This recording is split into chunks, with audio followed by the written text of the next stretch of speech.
Hello students,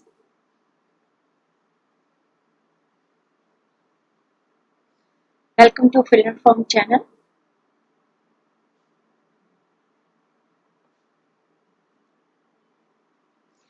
please student जल्दी से आ जाइए, चैट बॉक्स में कमेंट कीजिए. Okay, good morning all of you. हमारा जो न्यू सीटेट बैच है वो 15 अगस्त से शुरू हो चुका है और हमारी जो सोशल साइंस सब्जेक्ट की क्लास है वो डेली 9 बजे होती है. और हमारा जो न्यू के लिए बैच है वो भी 15 अगस्त से शुरू हो चुका है और इसमें भी आपकी जो है सोशल साइंस सब्जेक्ट की क्लास 9 बजे होगी. अगर आपको नेट जेआरएफ के लिए क्रैश कोर्स करना है तो इसके लिए रजिस्ट्रेशन ओपन है, आप ज्वाइन कर सकते हैं और व्हाट्सएप नंबर पर आप कॉन्टेक्ट कर सकते हैं. और ये हमारे टेलीग्राम चैनल्स हैं जिसको आप ज्वाइन कर सकते हैं और जिसमें आपको जो है गवर्नमेंट जॉब की वैकेंसी के बारे में बताया जाएगा और मटेरियल, स्टडी मटेरियल यहाँ आपको दिया जाएगा. और पीजीटी टीजीटी की तैयारी करनी, उसके लिए टाइम टेबल आप नोट कर सकते हैं, आप स्क्रीनशॉट ले सकते हैं. 9 बजे यहाँ पर भी सोशल साइंस सब्जेक्ट की तैयारी होगी. तो मैं आपको जो है पीजीटी टीजीटी और पीआरटी सीटेट इन सब के लिए जो आता है एग्जाम्स उसकी आपको तैयारी करवाऊंगी. तो आज का टॉपिक स्टार्ट करते हैं.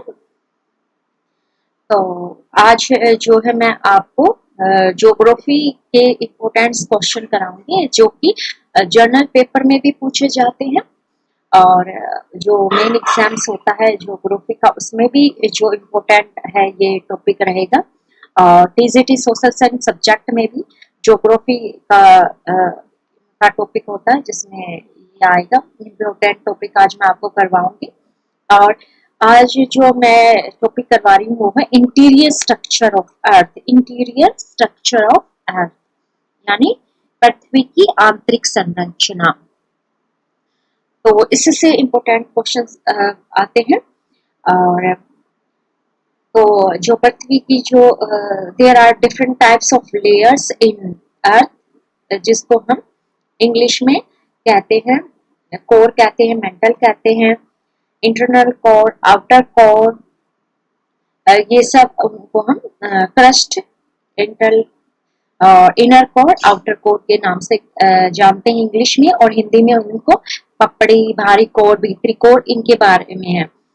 तो हम आज एमसीक्यू, क्योंकि ये टॉपिक थोड़ा सा आपको डिफिकल्ट लग सकता है, इसको आसान बनाने के लिए आज मैं पहले एमसीक्यू क्वेश्चंस के जरिए आपको समझाऊंगी और इससे क्या है आपको कंसेप्ट की क्लैरिटी होती जाएगी. जैसे जैसे हम धीरे धीरे क्लास को आगे बढ़ेंगे तो आपको जो है क्लैरिटी हो जाएगी कि जो इंटीरियर स्ट्रक्चर ऑफ अर्थ क्या होता है, पृथ्वी की आंतरिक संरचना में कौन कौन सी लेयर शामिल होती है.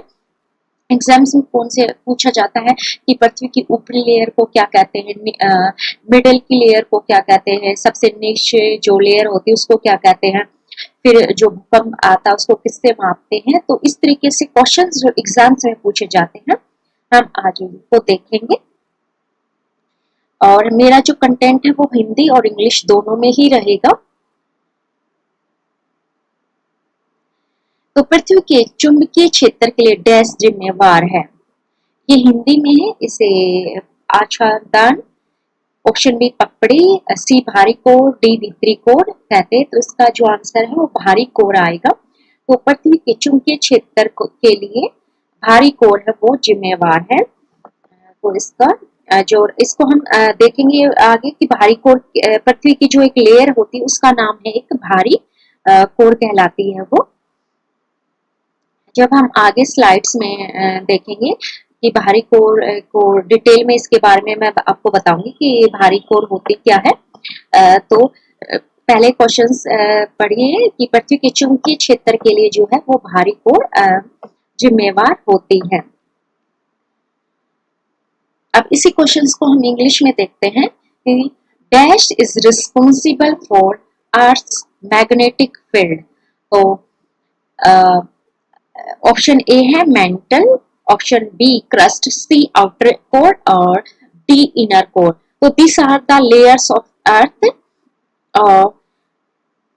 and these are the names of layers. First name is mantle, B crust, C outer core and D inner core. And the right answer is outer core.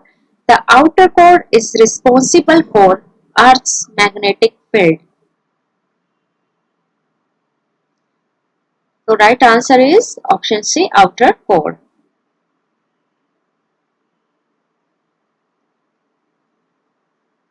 अब हम इसके जो है जो आउटर कोर है उसके बारे में देखते हैं कि वो क्या है। जो पृथ्वी के आंतरिक भाग को 3 भागों में विभाजित किया गया है, यहाँ पे इसको समझना आपके लिए बेहद जरूरी है। इसको ध्यान से समझना, तभी आपका ज्योग्राफी का ये जो इंटीरियर स्ट्रक्चर ऑफ अर्थ है तभी आपका ये आपको समझ में आएगा। तो जो पृथ्वी का जो इंटीरियर स्ट्रक्चर जिसको कि आंतरिक भाग कहते हैं, उसको 3 भागों में विभाजित किया गया है, जैसे क्रस्ट, मेंटल और कोर। ठीक है, तो क्रस्ट, मेंटल और कोर। और कोर पृथ्वी की सबसे भीतरी परत है। जो कोर होता है वो सबसे भीतरी परत होती है। एक आंतरिक परत होती है। आंतरिक अंतरम परत की त्रिज्या जो होती है वो 3500 किलोमीटर है। और जो कोर होती है, जो भारी जो कोर होती है, और एक कोर भी जो है 2 में डिवाइड होती है। एक आंतरिक कोर होती है, भारी कोर होती है। और ये जो कोर है वो निकल और लोहे द्वारा गठित सामग्री से बनी होती है। जो पृथ्वी की जो एक लेयर है कोर, वो जो किससे बनी होती है, वो निकल और लोहे से बनी होती है। तो एग्जाम्स में पूछा जाता है कि पृथ्वी की जो कोर पार्ट है वो किससे बना होता है, वो निकल और लोहे से बना होता है। और केंद्रीय कोर का तापमान और दबाव बहुत अधिक होता है, और जो सेंट्रल कोर होती है उसका तापमान और दबाव बहुत अधिक होता है। तो इनसे जो जुड़े हुए क्वेश्चंस होते हैं वही एग्जाम्स में पूछे जाते हैं। कि इनके क्वेश्चन पूछेंगे कि जो कोर का जो तापमान और दबाव कैसा होता है, तो वो अधिक होता है। इस तरीके से एग्जाम्स में क्वेश्चंस पूछे जाते हैं। अब हम इसको इंग्लिश में देखेंगे। The interior of the earth is divided into 3 parts, namely crust, mental and core. अब आप सभी को 3 नाम याद हो जाने चाहिए कि जो पृथ्वी का आंतरिक संरचना है और या लेयर है, उस पृथ्वी के 3 भाग हैं, क्रस्ट, मेंटल एंड कोर। अब the core is the inner most layer of the अर्थ। तो जो ये जो आपकी इनर होती है, जो कोर होती है, ये इनर मोस्ट लेयर, आंतरिक लेयर होती है ऑफ द अर्थ की। And the radius of the innermost layer is about 3500 kilometer. The core is made up of material constituted by nickel and iron. This is important. Please note it down. A core is made up of nickel and iron. The temperature and pressure of the central core are very high. This is also very important point. Please note it down.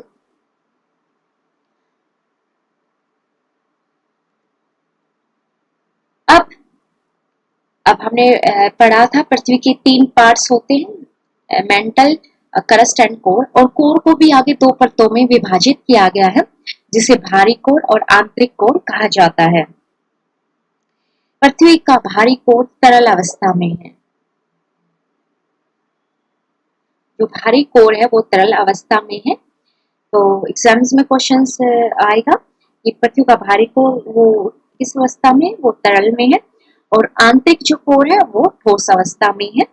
भारी core पृथ्वी के चुंबकीय क्षेत्र के लिए जिम्मेवार होती है। तो जो कोर 2 भागों में विभाजित, उसका जो भारी कोर है वो पृथ्वी के चुंबकीय क्षेत्र के लिए जिम्मेवार होती है। तो this is very important questions, please note it down.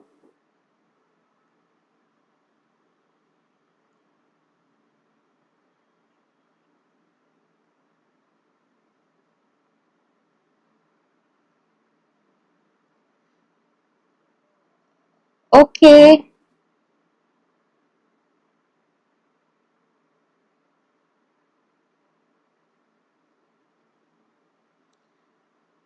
तो दिस इज इम्पोर्टेंट। अब इसको इंग्लिश में देखते हैं। The core is further subdivided into two layers called the outer core and the inner core.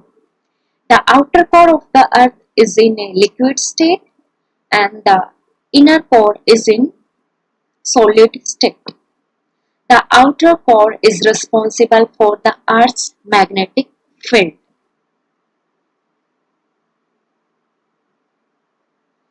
अब और जानकारी देखते हैं। हमने कोर के बारे में पढ़ा, अब क्रस्ट के बारे में पढ़ते हैं। क्रस्ट पृथ्वी का सबसे भारी भाग है और यह भंगुर प्रकृति का होता है। यह पृथ्वी की सबसे पतली परत है, तो यह पृथ्वी की सबसे पहली और पतली परत है। क्रस्ट की मोटाई समुद्री और महाद्वीपीय क्षेत्रों के अंतर्गत भिन्न भिन्न होती है। मेंटल पृथ्वी के आंतरिक भाग की दूसरी परत है। तो पहले क्रस्ट तो एग्जाम में क्वेश्चन पूछा जाता है कि पृथ्वी की सबसे पहली परत कौन सी है, तो आपको याद रखना है क्रस्ट जो है वो पहली परत है। ओके, तो एग्जाम्स में इस तरीके से क्वेश्चंस आते हैं, मैं उसी तरीके से आपको समझा रही हूँ। तो जो ये क्रस्ट है, ये पृथ्वी की जो सबसे भारी भाग है और ये है सबसे पहली परत, इसी को कहा जाता है। फिर आता है मेंटल, ये पृथ्वी की आंतरिक भाग, ये दूसरी परत है। पहली है क्रस्ट, दूसरी परत क्या है, मेंटल है। और मेंटल मोहे के विक्षेपण से 2900 किलोमीटर की गहराई तक फैला हुआ है। अच्छा, ये भी एग्जाम्स में पूछा जाता है कि मेंटल के ऊपरी हिस्सों को क्या कहते हैं, तो इसको जो है एस्थेनोस्फीयर कहते हैं, एस्थेनोस्फीयर ये कहा जाता है। तो एग्जाम्स में इसी तरीके से क्वेश्चन आता है कि पृथ्वी की पहली सतह का नाम बताइए, दूसरी सतह का नाम बताइए, और जो मेंटल परत है उसके ऊपरी हिस्से को क्या कहा जाता है, तो उसको कहा जाता है एस्थेनोस्फीयर कहा जाता है। ओके, इसको इंग्लिश में देखते हैं।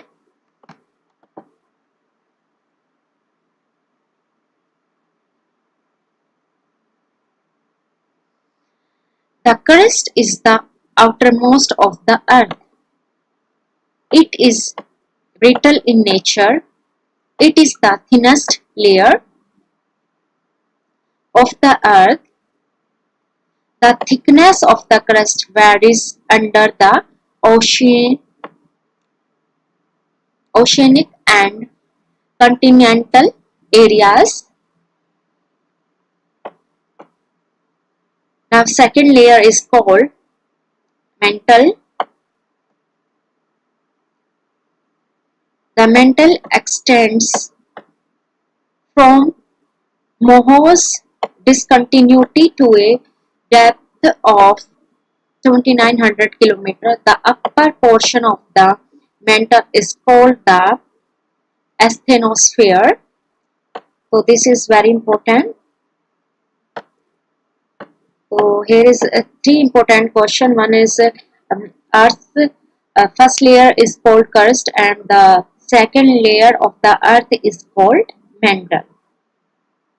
And mantle's upper portion is called asthenosphere. And this is next important questions. तापमान जो है वो पृथ्वी की सतह से केंद्र की ओर कैसे बदलता है?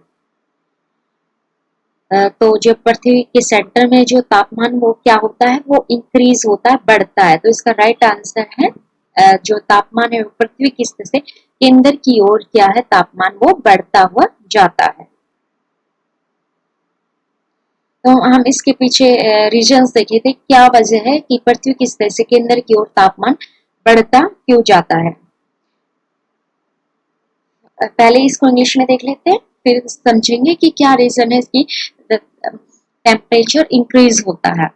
How temperature varies towards the centre from the earth surface. तो temperature increases towards the centre from the earth surface.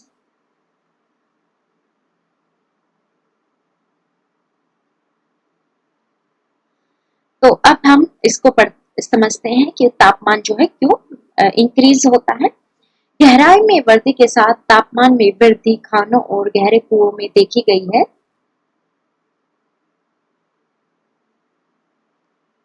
पृथ्वी के आंतरिक भाग से निकले पिघले हुए लावा के साथ ये साक्ष्य इस बात का समर्थन करते हैं कि तापमान पृथ्वी के केंद्र की ओर बढ़ता है, जबकि ऊपरी 100 किलोमीटर में तापमान में वृद्धि 120 सेल्सियस प्रति किलोमीटर की दर से होती है और अगले 300 किलोमीटर में यह 200 सेल्सियस प्रति किलोमीटर, लेकिन और गहराई में जाने पर यह दर घटकर मात्र 100 सेल्सियस प्रति किलोमीटर रह जाती है।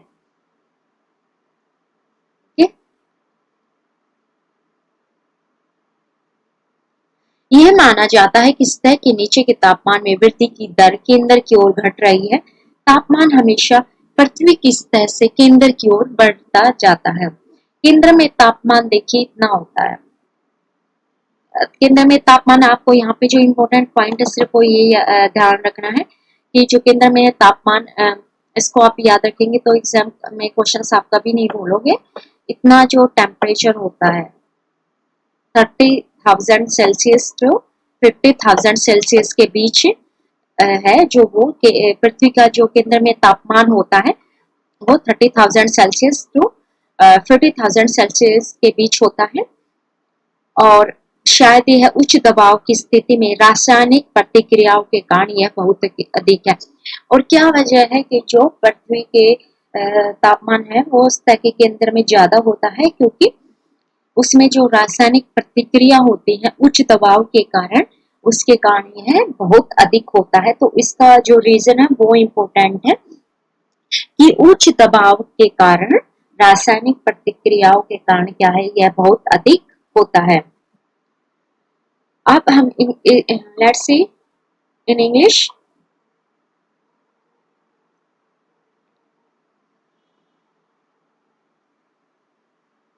ओके,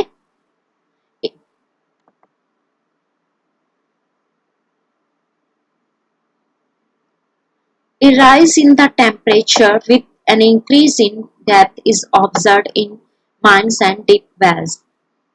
तो ये भी ऑब्जर्व किया गया है, जो टेम्परेचर राइज होता है वो जो खाने होती हैं उनमें गहराई में तापमान जो है वो बढ़ता जाता है। This evidence along with molten lava erupted from the earth's interior supports that, तो जो लावा निकलता है इस बात से भी इस बात की पुष्टि हो जाती है दैट द टेम्परेचर इंक्रीजेस होता है। तो this is are the two examples which are showing that the temperatures increases towards the centre of the earth, while in the upper it is 100 kilometers and the increases in temperature is at the rate of 120 Celsius per kilometer, and in the next 300 kilometer and it is 200 Celsius per kilometer, but going further deep this rate reduces to a mere 100 Celsius per kilometer.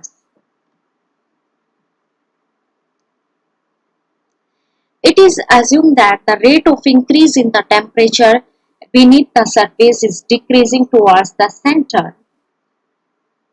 A temperature is always increasing from the Earth's surface towards the center. The temperature at the center is estimated to lie somewhere between 30,000 Celsius and 50,000 Celsius, maybe that much higher due to the chemical reactions under high pressure conditions.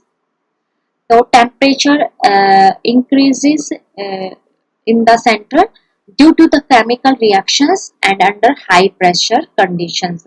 So these are two factors which are responsible for increasing the temperature in the center of the earth.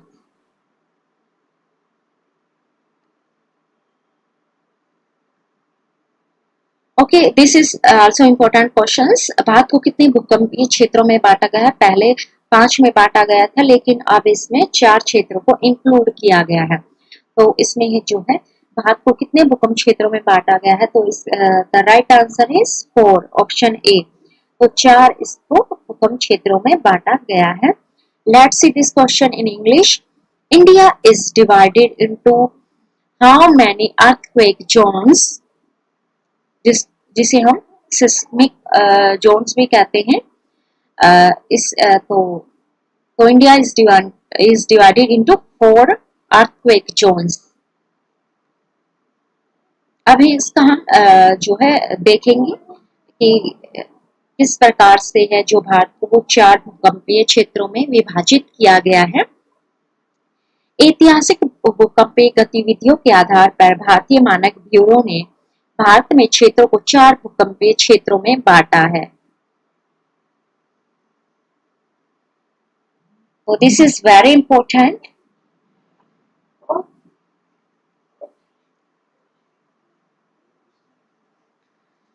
Please note it down. This is very important point.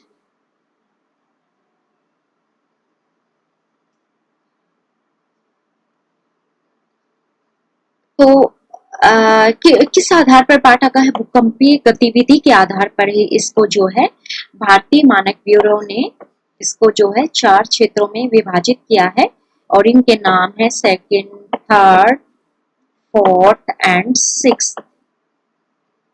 इनमें से सबसे भूकंपीय रूप से सक्रिय क्षेत्र zone 5th है, जिसमें ज्यादा भूकंप आते हैं वो जोन 5 में आते हैं, और सबसे कम सक्रिय जोन है वो 2nd है।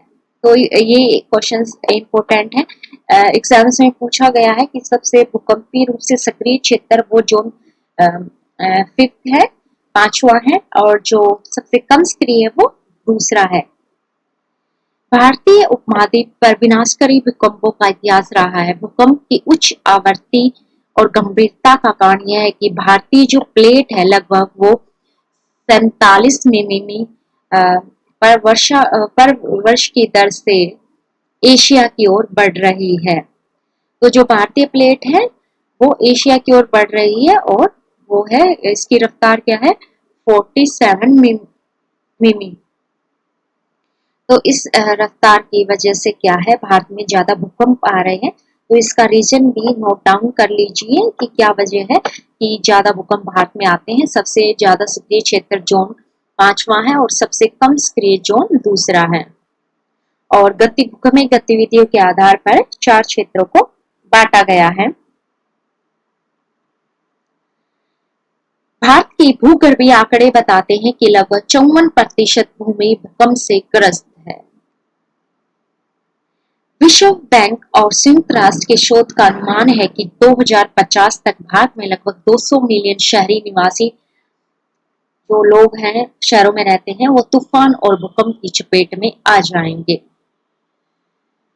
देखो 200 मिलियन लोग जो है भूकंप की चपेट में 2050 तक आ जाएंगे, क्योंकि भारत की जो प्लेट है वो एशिया की ओर इतने रफ्तार से बढ़ रही है। और भारत के भूकंप प्रतिरोधी डिजाइन कोड जो है भारत के भूकंपीय क्षेत्र मानचित्र का सबसे हालिया संस्करण भारत के लिए क्षेत्र कारकों के संदर्भ में भूकंपीयता के 4 डिग्री प्रदान करता है। तो जो इम्पोर्टेंट नोट करने के लिए था वो आपका जो पहली वाली स्लाइड्स में था वो था, ये सिर्फ आपको बताने के लिए है कि भारत में जो है 2050 तक इतने लोग भूकंप की चपेट में आ जाएंगे। अब इसको इंग्लिश में देखते हैं। बेस्ड ऑन द हिस्टोरिकल जो है seismic activity, the Bureau of India Standards had categorized regions in India into 4 zones, 2nd, 3rd, 4th, 5th. Of this, the most active area is zone 5th and the least active is zone 2nd. There is a history of devastating earthquakes on the Indian subcontinent The key cause for the high frequency and severity of earthquake is that the Indian plate is driving into Asia at a rate of roughly 47 mm per year. इसी वजह से क्या हो रहे हैं, जो भूकंप India में ज्यादा हो रहे हैं. तो ये जो रीजंस है यहाँ पर ये इम्पोर्टेंट है. यहाँ पर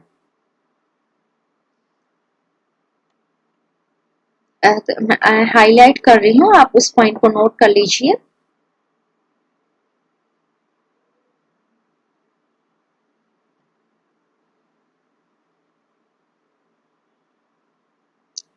The cause for the high frequency and severity of earthquake is that the Indian plate is driving into Asia at a rate of roughly 47 mm per year. So here this is important point. Please all note it down. India's geological figures indicate that about 54% of the land is prone to earthquakes.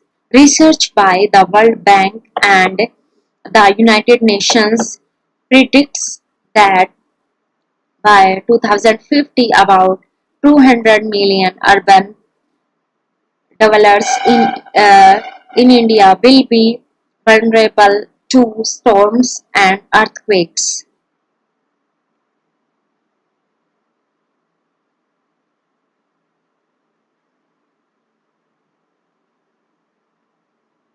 पृथ्वी की पपड़ी में दूसरी सबसे प्रचुर मात्रा में धातु कौन सी है?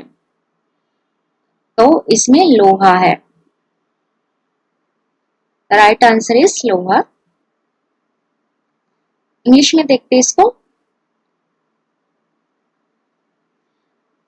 What is the second most abundant metal in the earth crust? जो हिंदी में क्रस्ट को पपड़ी बोलते हैं, जो हिंदी वाले स्टूडेंट्स हैं वो ध्यान रखें कि इंग्लिश में इसको क्रस्ट बोलते हैं और हिंदी में पपड़ी बोलते हैं. तो इसमें जो क्या है, ज्यादा मात्रा में क्या होता है, वो लोहा होता है. तो which is the second most abundant metal in earth crust में? तो वो होता है आयरन.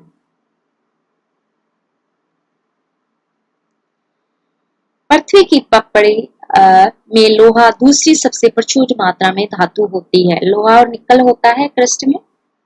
तो पपड़ी को इंग्लिश में क्रस्ट कहते हैं. और एल्यूमिनियम पृथ्वी की पपड़ी में पाई जाने वाली सबसे प्रचुर धातु है. मतलब पहले पर एल्यूमिनियम होता है क्रस्ट में और दूसरे पर लोहे की मात्रा ज्यादा होती है. और ऑक्सीजन में पृथ्वी की पपड़ी के कुल भार का और जो ऑक्सीजन की मात्रा होती है वो 46.6% होती है. तो क्रस्ट में सबसे पहले एल्यूमिनियम की मात्रा ज्यादा होती है, एल्यूमिनियम मेटल. और जो सेकंड नंबर पर है वो आयरन की जो क्वांटिटी ज्यादा होती है. Iron is the second most abundant metal in the earth crust. इसका परसेंटेज बता रखा कितना होता है, 5.0%. Aluminium is the most abundant metal found in the earth's crust, 8.1%. Oxygen comprises of 46.6% of the total weight of the earth crust.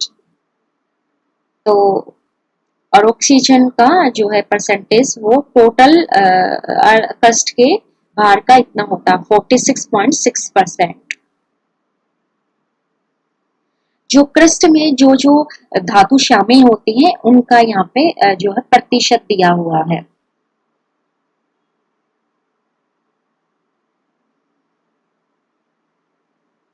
तो पृथ्वी की जो crust जिसको हिंदी में पपड़ी बोलते हैं में ऑक्सीजन का परसेंटेज कितना होता है? Please note it down.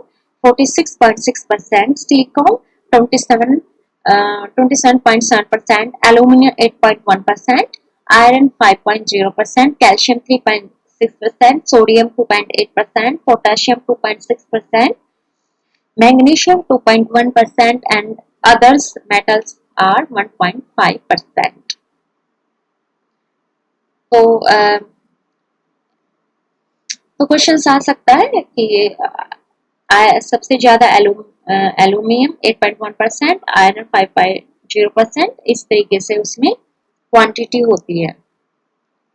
निम्नलिखित में से कौन सबसे विस्फोटक प्रकार के ज्वालामुखी का उदाहरण है? तो जो काल्डेरा ज्वालामुखी होती है ये सबसे खतरनाक ज्वालामुखी होती है, काल्डेरा ज्वालामुखी।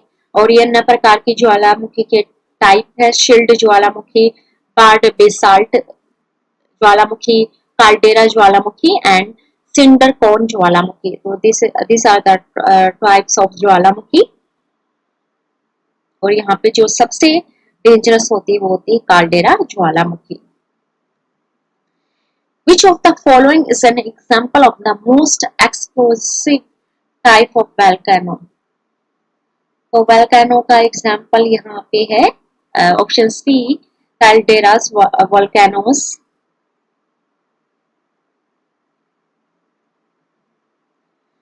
अब हम काल्डेरा ज्वालामुखी के बारे में देखते हैं। काल्डेरा ज्वालामुखी को पृथ्वी पर सबसे विस्फोटक ज्वालामुखी के रूप में जाना जाता है।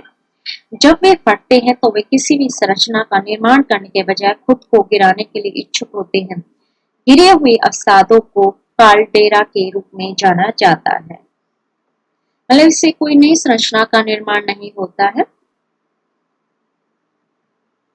तो caldera volcanoes are known as the most explosive volcanoes on earth. When they erupt, they incline to drop on themselves rather than constructing any structures. The fallen depressions are known as caldera. ज्वालामुखी पृथ्वी की पपड़ी में एक went या wither है जिसके माध्यम से लावा, राख, चट्टानें और गैसें निकलती हैं। तो ज्वालामुखी से क्या क्या निकलता है? लावा निकलता है, राख निकलती है और बहुत सारी गैसें भी ज्वालामुखी से निकलती हैं। अन्य प्रकार की ज्वालामुखी होती है शील्ड ज्वालामुखी और स्मर ज्वालामुखी है। शील्ड जो ज्वालामुखी होती है ये पृथ्वी के सभी ज्वालामुखियों में से सबसे बड़े हैं। ये ज्वालामुखी बेसाल्ट से बने हैं। उदाहरण हवाईयन डाल ज्वालामुखी। तो सबसे बड़ी जो ज्वाला शील्ड ज्वालामुखी है और सेकेंड जो है बार्ड बेसाल्ट ज्वालामुखी।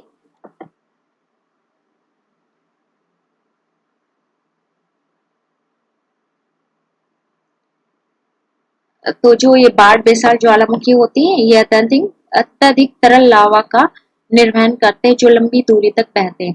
तो इससे सबसे ज्यादा जो लावा निकलता है वो बार्ड बेसाल्ट, इसलिए इसको बाढ़ कहते हैं कि लावा की बाढ़ ले आते, इसलिए इसको बाढ़ बेसाल्ट ज्वालामुखी कहते हैं। विश्व के अधिकांश भाग में मोटे बेसाल्ट लावा ज्यादा बहता है। तो बाढ़ बेसाल्ट ज्वालामुखी जिससे लावा बहुत ज्यादा निकलता है। और जो शील्ड ज्वालामुखी होते हैं ये सबसे बड़े होते हैं और इन ज्वालामुखियों से लावा, राख और गैस निकलती रहती है।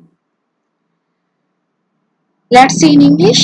A volcano is a vent of in Earth's crust through which lava, ash, rock, and gases erupt. The other types of volcanoes are shield volcanoes and the composite volcanoes. Shield volcanoes, these are the largest of all the volcanoes on the earth. तो जो सबसे बड़ी largest volcanoes होते हैं उसका नाम याद रखना है। सिर्फ यहाँ पर आपको जो पॉइंट नोट करना है वो बस यही करना है कि कौन सी लार्जेस्ट है। लार्जेस्ट में आपको याद रखना शील्ड वोल्केनो। और जो फ्लड बेसाल्ट वोल्केनोस हैं ये this discharge highly fluid lava that flows for long distances. तो flood basalt volcanoes discharge highly fluid lava that flows for long distances.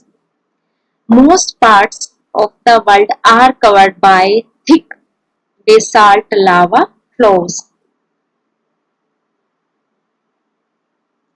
Yes, कोली थोड़ा सा आज का टॉपिक थोड़ा सा टफ आपको इसलिए लग रहा है क्योंकि थोड़ा पहली बार आप पढ़ रहे हैं इसलिए आपको लग रहा है, लेकिन आप जब इसको एक दो बार पढ़ेंगे बार बार तो ये बहुत आसान लगने लगेगा। आसानी है इसमें। मैं आपको पृथ्वी की 3 लेयर का नाम बताया है कि क्रस्ट होती है, मेंटल होती है, कोर होती है। पहली परत को क्रस्ट कहते हैं, दूसरी को मेंटल कहते हैं, तीसरी को कोर कहते हैं। फोर्थ को भी आगे सब डिवाइडेड किया गया है, inner core and outer core में डिवाइड किया गया है। और इस तरीके से ये कोर के सिर्फ नाम पूछे जाएंगे आपसे। और फिर आपका जो ज्वालामुखी के बारे में पूछा जाता है कि सबसे ज्यादा लार्जेस्ट कौन सी है, वो शील्ड वॉल्केनोस है। They will ask only name in exams. और फिर वो पूछेंगे सबसे ज्यादा लावा कहाँ से निकलता है, तो फ्लड बेसाल्ट वॉल्केनोस से निकलता है। आई अंडरस्टैंड पोली, वो मैंने स्टार्टिंग में ही आपको बोला था कि जो आज हम ज्योग्राफी का टॉपिक स्टार्ट करेंगे वो आपको स्टार्ट में थोड़ा सा मुश्किल लगेगा। आपको थोड़ा नई टर्म्स है आपके लिए, बट आप थोड़ा जैसे जैसे हम हमारी क्लास कंटिन्यू रहेगी आप फैमिलियर हो जाओगे जो नई टर्म्स हम यूज कर रहे हैं आज। तो भूकंप, ये क्वेश्चन एग्जाम्स में इस प्रकार से पूछा गया है कि भूकंप की तीव्रता को मापने के लिए कौन सा पैमाना उपयोग में किया जाता है। तो जो है ये मर्कल्ली स्केल का यूज किया जाता है। The scale used for measuring the intensity of the earthquake is called Mercalli scale.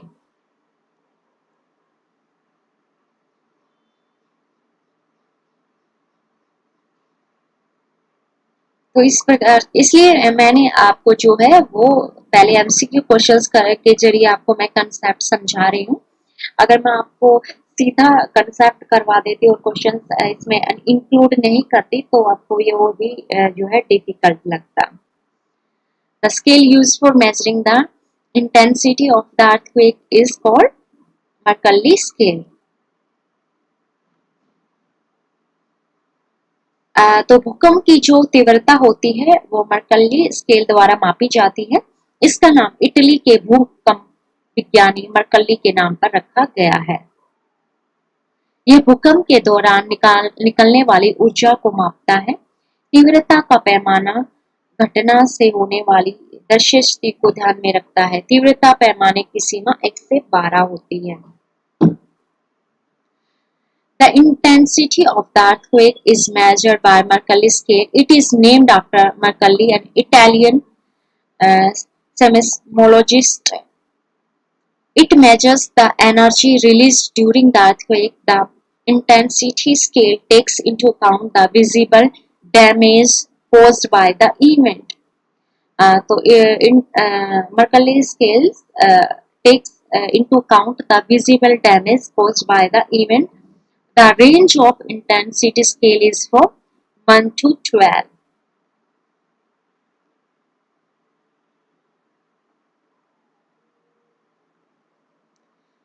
तो सिस्मोग्राफ ऐसे उपकरण हैं जिनका उपयोग भूकंपीय तरंगों को रिकॉर्ड करने के लिए किया जाता है। तो आपको ये अतिरिक्त जानकारी है कि जो सिस्मोग्राफ क्या काम करते हैं। तो सिस्मोग्राफ ऐसे डिवाइस होते हैं जिनका इस्तेमाल भूकंपीय तरंगों को रिकॉर्ड करने के लिए किया जाता है।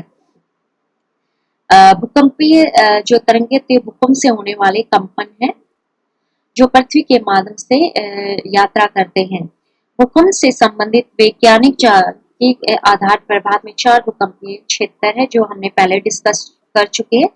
सबसे ज्यादा सक्रिय वो है 5वां और सबसे कम सक्रिय 2nd नंबर पर है। और 4 भूकंपीय क्षेत्रों में भारत को डिवाइड किया गया है। और इसमें जो है वो 2nd, 3rd, 4th और 5th में 4 जोन्स में भारत के जो 4 जोन है भूकंप के क्षेत्रों को उनको नाम दिया गया है। 2nd, 3rd, 4th and 5th नाम दिया गया है। और भारत में मैंने बताया था भूकंप क्यों बढ़ रहे हैं, क्योंकि वो जो भारतीय प्लेट है वो 47 mm पर ईयर की रफ्तार से एशिया की ओर बढ़ रही है। और ये रीजन है कि भारत में भूकंप जो ज्यादा बढ़ रहे हैं। और संयुक्त राष्ट्र संघ ने बताया कि 2050 तक है वो 200 मिलियन लोग इसकी चपेट में आ जाएंगे। तो ये इम्पोर्टेंट क्षेत्र है। पहले भूकंप क्षेत्रों को 5 क्षेत्रों में विभाजित किया गया था, लेकिन अब जो भारतीय मानक ब्यूरो है BIS है, BIS ने पहले तो क्षेत्रों को एकीकृत करके देश को 4 भूकंपीय क्षेत्रों में बांट दिया गया है। यानी जो पहला था उसको सेकंड में ही उन्होंने इंटीग्रेट कर दिया गया, तो सेकंड, थर्ड, फोर्थ और फिफ्थ। इसलिए आप देख रहे हैं ना यहाँ पे क्या है, नाम तो सेकंड से शुरू है, second, third, fourth, fifth. Zone 4 है लेकिन उनके नाम है क्योंकि जो पहला था उसको सेकंड में मिला दिया गया था। तो जो ये BIS जो भारतीय मानक ब्यूरो है, भूकंपीय खतरे के नक्शे और कोड प्रकाशित करने वाली एजेंसी है।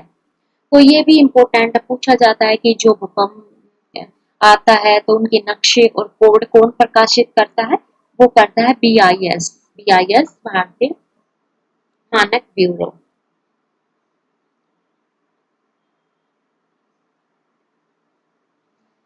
इंडियन ब्यूरो स्टैंडर्ड, तो जो इंडियन ब्यूरो स्टैंडर्ड है वो क्या करती है, भूकंपीय खतरों के नक्शे और कोड प्रकाशित करती है।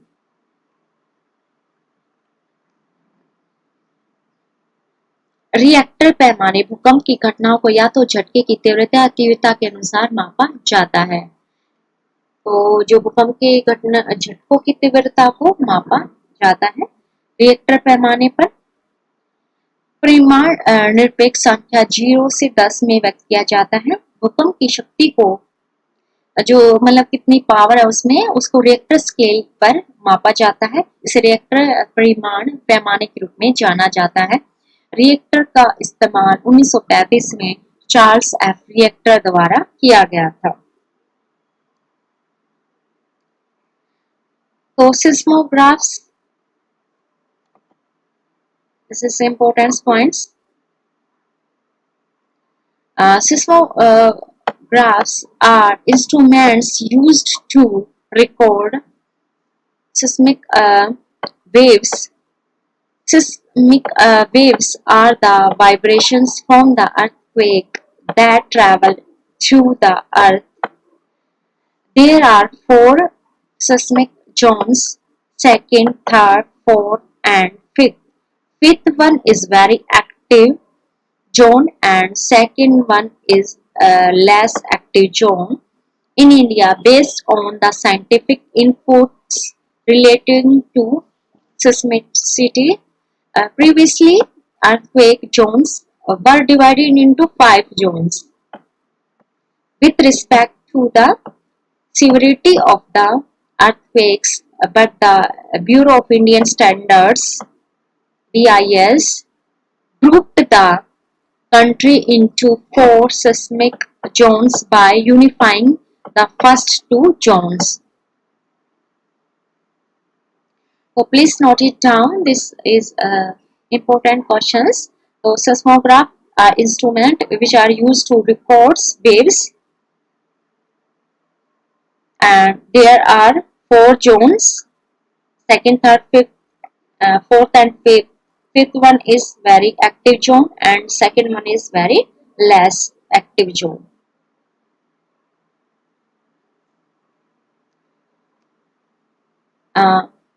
So Bureau of Indian Standard is the official agency for publishing seismic hazards maps and codes. Richter scale is important. Twice a Richter reactor scale. Reactor scale is very important. So Richter scale, the earthquake events are scaled either according to the magnitude or the intensity of the shock. The magnitude is expressed as absolute numbers 0 to 10s. तो Richter scale measured magnitude which is expressed in the form of 0 to 10. The power of the earthquake is expressed in terms of magnitude on a Richter scale. So this is important. Please note the power of earthquake is expressed in terms of magnitude. So Richter scale measures the magnitude of earthquake. It is also known as Richter magnitude scale.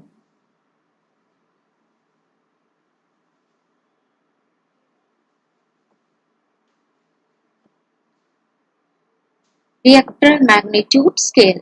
This was developed by Charles Reactor in 1935.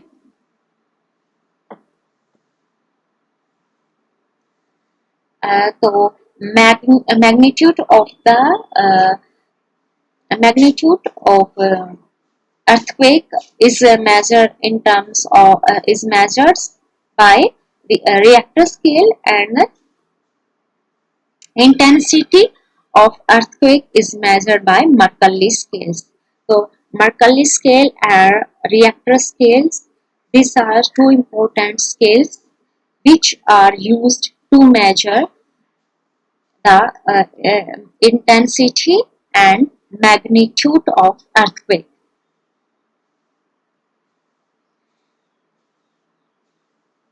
पृथ्वी की पपड़ी में सबसे प्रचुर मात्रा में तत्व है।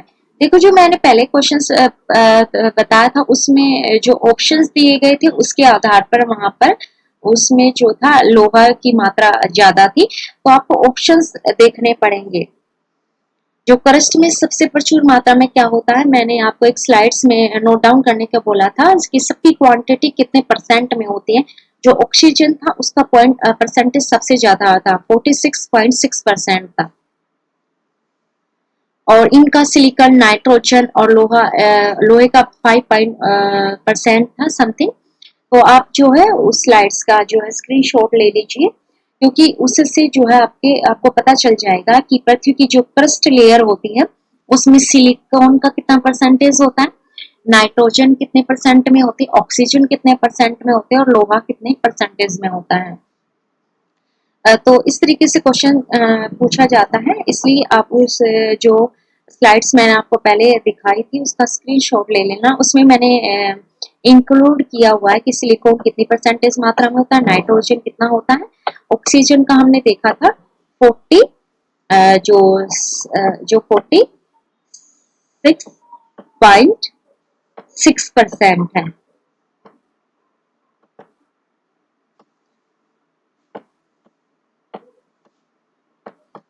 तो ऑक्सीजन 46.6% है। तो जो पृथ्वी की क्रस्ट जिसको हिंदी में पपड़ी कहते हैं में प्रचुर मात्रा में तत्व ऑक्सीजन है, और ऑक्सीजन का जो परसेंटेज है वो इतना है, इसलिए इसमें है। और बाकी आपको याद रखना पड़ेगा लोहे में कितना होते हैं, नाइट्रोजन का कितना परसेंट है, सिलिकॉन का कितना परसेंट है। ये सब मेटल्स होते हैं जो पृथ्वी की क्रस्ट लेयर में शामिल होते हैं। आई होप आप फैमिलियर हो चुके होंगे कि पृथ्वी की जो लेयर होती है क्रस्ट, मेंटल और कोर से, ये आपको अब याद होना चाहिए। और अभी इसमें ये क्वेश्चन पूछा जाता है जो क्रस्ट है वो इन मेटल से मिलकर बनी हुई है, सिलिकॉन, नाइट्रोजन, ऑक्सीजन, लोहा, इन जो है धातु तत्व से मिलकर जो है ये जो लेयर है वो बनी होती है। आप क्वेश्चन में इस तरीके से पूछा जाता है कि उसमें प्रचुर मात्रा में कौन सा तत्व होता है पपड़ी में या क्रस्ट में, तो ऑक्सीजन होता है। तो अब आपको धीरे धीरे जो है ये टॉपिक आपको समझ में आने लगा होगा। Gas is the most abundant element in the earth crust. तो यहाँ पे आप देखना सिलिकॉन, नाइट्रोजन, ऑक्सीजन, आयरन।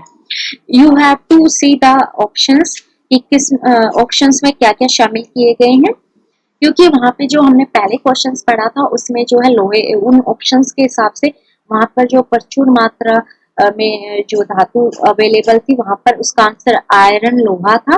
और यहाँ पर इसका आंसर ऑक्सीजन इसलिए है क्योंकि यहाँ पर जो है क्वांटिटी ऑक्सीजन की ज्यादा है।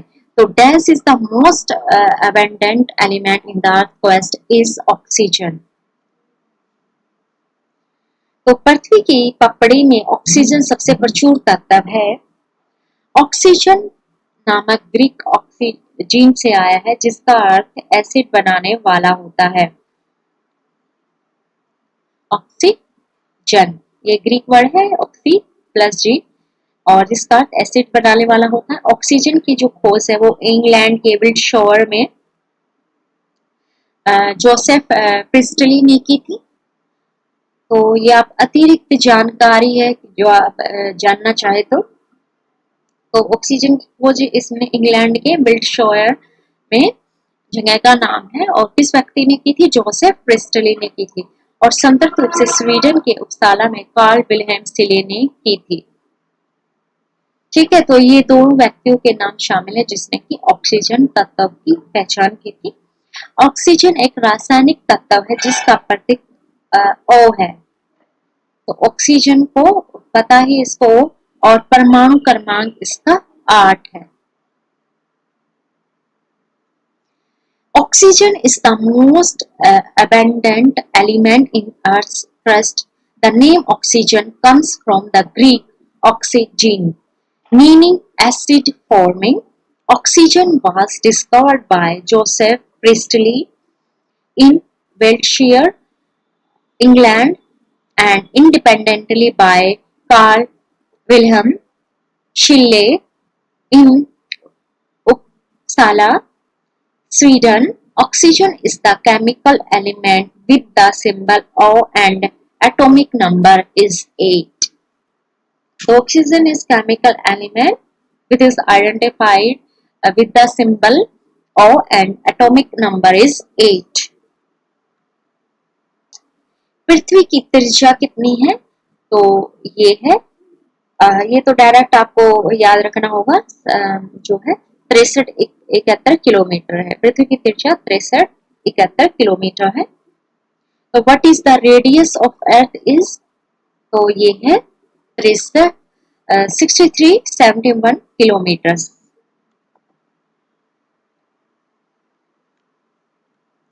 पृथ्वी की सबसे भीतरी परत मुख्य रूप से बनी होती है, निकल और लोहा से बनी होती है। जो सबसे भीतरी परत होती है वो निकल और लोहे से बनी होती है।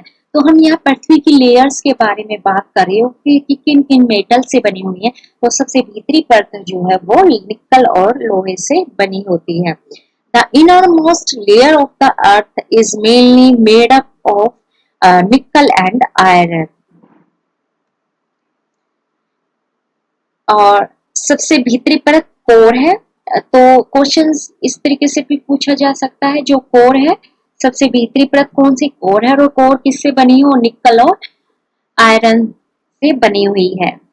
तो एग्जाम्स में इस तरीके से क्वेश्चन है कि we are talking about the layers of earth which are made up of iron and nickels. The innermost layer of earth is core. The innermost layer of the earth is called core. तो अब हम core को देख लेते हैं। पृथ्वी की सबसे भीतरी परत को कोर के रूप में जाना जाता है। ओके, आंतरिक और कोर को मैंने आप पहले ही बताया था, ये तीन भागों में, दो भागों में है। आंतरिक कोर और बाहरी कोर में विभाजित किया जाता है और इसमें निकेल और आयरन की उच्च सांद्रता होती है। भारी कोर जो आंतरिक कोर के चारों ओर पृथ्वी की सतह से 2900 किलोमीटर और 5100 किलोमीटर के बीच है। भारी कोर निकेल नाइफ के साथ मिश्रित लोहे से बना है और हल्के तत्वों की मात्रा का पता लगाता है। तो ये भारी कोर है, जो कि ये निकल और जो है लोहे से बनी होती है। Earth core, the innermost layer of the earth is known as the core, and core is subdivided into the inner core and the outer core. It comprises a high concentration of nickel and iron. And the outer core surrounding the inner core, जो outer core होती है वो inner core के चारों ओर होती है, lies between 2900 kilometre and 5100 kilometre तक ये पृथ्वी की सतह के नीचे तक होती है। The outer core is composed of iron mixed with nickel. तो जो outer core में क्या क्या होता है, आयरन होता है with nickel and trace amounts of lighter elements. So this is all about core. आंतरिक कोर पृथ्वी के केंद्र से पृथ्वी की सतह से 5100 किलोमीटर नीचे तक फैली हुई है। माना जाता है कि आंतरिक कोर मुख्य रूप से लोहे और कुछ निकल से बना होता है। तो कोर में जो है लोहे की मात्रा ज्यादा होती है। तो जो पृथ्वी की एक लेयर का नाम कोर है और कोर में जो है लोहा जो है 80% होता है और इसमें जो निकल होता है वो उसकी मात्रा उससे कम होती है। यह परत अपरूपण तरंगों अनुप्रस्थ कंपीय तरंगों को संचारित कर सकती है। यह ठोस होती है। जब पी तरंगे भारी कोर आंतरिक कोर सीमा से टकराती है तो एस तरंगों को जन्म देती है। मतलब जो तरंगों को नाम दिया गया पी तरंग एस तरंग तो वो आपस में तो वे एस तरंगों को जन्म देते हैं। पी तरंगे जब भारी कोर से टकराती है तो वो एस तरंगों को जन्म देती है। The inner core extends from the center of the earth to 5100 km.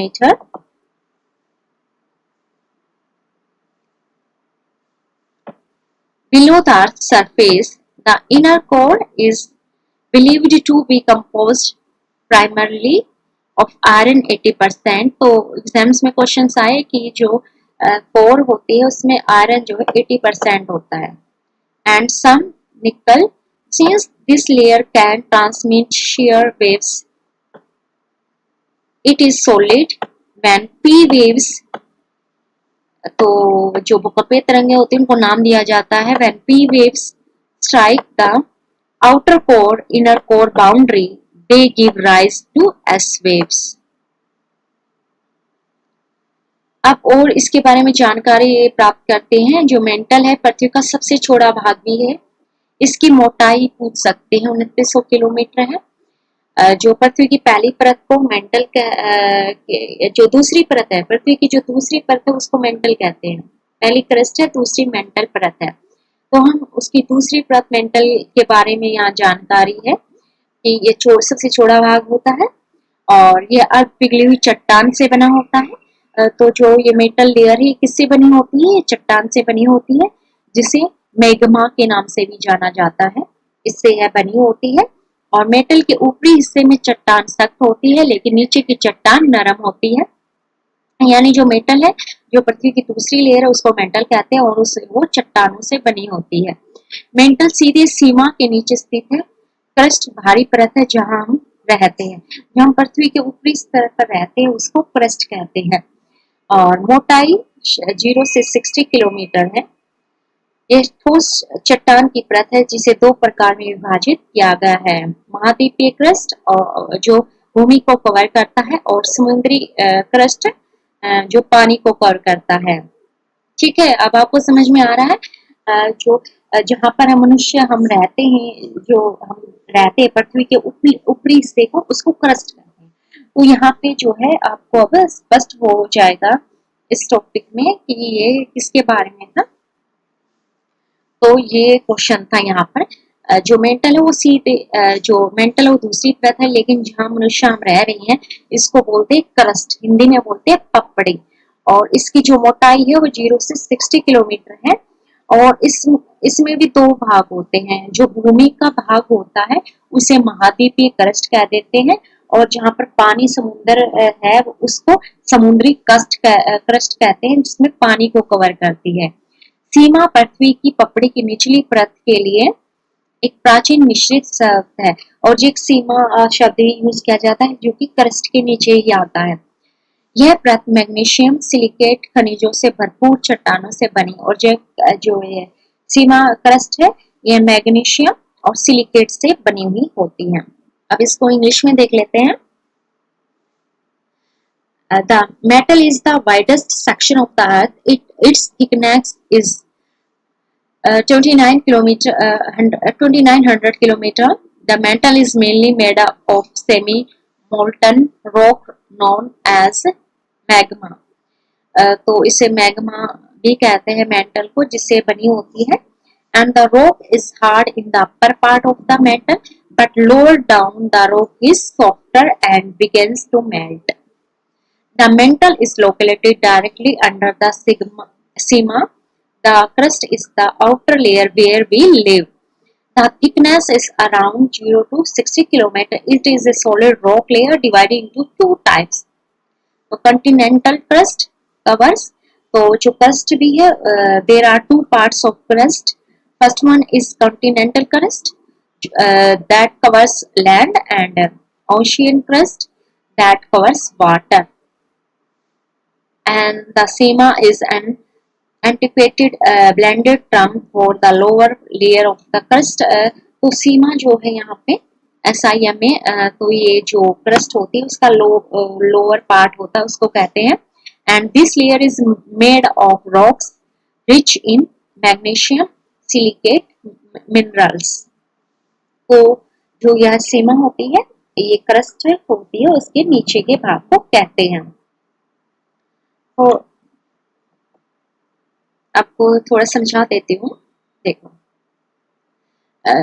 यहाँ जो है ये पृथ्वी की क्रस्ट है, ऊपरी जहाँ पर हम रहते हैं, और क्रस्ट एक भाग पर वाटर समझ लीजिए, इसको ओशियन क्रस्ट कहेंगे, और दूसरी तरफ जो कॉन्टिनेंटल क्रस्ट, महाद्वीपीय क्रस्ट कहेंगे, और इस क्रस्ट के नीचे का जो लोअर भाग है उसको हम सीमा कहेंगे, SIM। और ये सीमा जो बनी होती है किससे बनी होती है? मैग्नीशियम और सिलिकेट खनिज तत्वों से बनी होती है, मिनरल से बनी होती है। तो आज का जो हमारी क्लास थी ये ओवरऑल पृथ्वी की जो 3 लेयर्स होती है उनके ऊपर थी, और उस पर किस प्रकार के क्वेश्चंस पूछे जाते हैं मैंने वो आपको समझाया है। मैंने MCQ क्वेश्चंस के जरिए आपको टॉपिक को एक्सप्लेन किया है, ताकि आप जब इस क्वेश्चन पर क्वेश्चंस आएंगे इस टॉपिक पर कि किस तरीके से पूछे जाते हैं एग्जाम्स में, और किस तरीके से इस टॉपिक को आप समझ सकते हैं। थोड़ा सा स्टार्टिंग में आपको थोड़ा सा टर्म्स हैं वो फैमिलियर हो जाएंगे, आप एक दो बार और इस टॉपिक को पढ़ेंगे, लेकिन मैंने बेस्ट एफर्ट लगाया अपना कि यहाँ पे आपको जो है टर्म्स से आप फैमिलियर हो जाओ और किस प्रकार के क्वेश्चंस इस पर आएंगे, ताकि आपको ये टॉपिक है इजी लगे। तो दैट्स ऑल फॉर टुडे, और thank you all of you जिसने क्लास को एक्टिवली ज्वाइन किया और पार्टिसिपेट किया। तो आप कल मिलते हैं एक नए टॉपिक के साथ, सेम टाइम कल 9 बजे फिर मिलते हैं एक नए टॉपिक के साथ। और सभी स्टूडेंट्स का धन्यवाद जिन्होंने पार्टिसिपेट किया।